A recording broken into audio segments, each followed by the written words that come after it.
తెలంగాణలో అధికారంలోకి వచ్చిన కాంగ్రెస్ పార్టీ రాబోయే పార్లమెంట్ ఎన్నికలపై ఫోకస్ పెట్టింది. వచ్చే ఎన్నికల్లో మెజారిటీ స్థానాలను కైవసం చేసుకోవాలని భావిస్తోంది. ఇందుకోసం వ్యూహాత్మకంగా అడుగులు వేస్తోంది హస్తం పార్టీ. లోక్సభ ఎన్నికల్లో పోటీ చేయనున్న అభ్యర్థులకు మంత్రి పదవులిచ్చి రంగంలోకి దింపాలని చూస్తోంది. ఇంతకీ తెలంగాణలో మినిస్టర్లు కానున్న ఆ ముగ్గురు ఎవరు? రాబోయే పార్లమెంట్ ఎన్నికలపై దృష్టి పెట్టింది కాంగ్రెస్ పార్టీ. తెలంగాణలో ఉన్న 17 స్థానాల్లో మెజారిటీ సీట్లను కైవసం చేసుకునేందుకు ప్లాన్ చేస్తోంది. ఇందుకోసం ఎంపిక చేసిన స్థానాల్లో ముఖ్యమైన నేతలను బరిలో దింపేందుకు వ్యూహం రచిస్తోంది.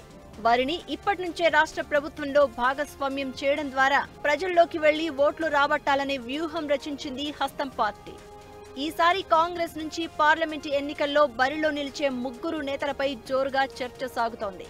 అసెంబ్లీ ఎన్నికల్లో టికెట్ దక్కని అద్దంకి దయాకర్ను క్యాబినెట్లోకి తీసుకుని వరంగల్ పార్లమెంటు బరిలో దింపాలని యోచిస్తోంది కాంగ్రెస్.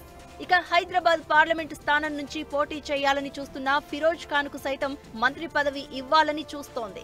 ఇటీవలి ఎన్నికల్లో ఓడిపోయిన మాజీ ఎమ్మెల్యే మైనంపల్లి హనుమంతరావును క్యాబినెట్లోకి తీసుకుని మల్కాజ్గిరి పార్లమెంటు బరిలో దింపేందుకు వ్యూహం రచిస్తోంది. ఈ ముగ్గురు నేతలను క్యాబినెట్లోకి తీసుకునే అంశం పార్టీ అధిష్టానంతో చర్చించేందుకు సీఎం రేవంత్ రెడ్డి త్వరలోనే ఢిల్లీకి వెళ్లనున్నారు. ముఖ్యమంత్రి రేవంత్ రెడ్డి పీసీసీ చీఫ్ గా ఉన్న నేపథ్యంలో ఆయన నిర్ణయం ఇందులో కీలకం కానుంది. ఈ ముగ్గురు నేతలను మంత్రివర్గంలోకి తీసుకోవడం ద్వారా కలిగే లాభాలు, పార్లమెంటు ఎన్నికల్లో వచ్చే సత్ఫలితాలపై ఆయన పార్టీ పెద్దలకు వివరించనున్నారు.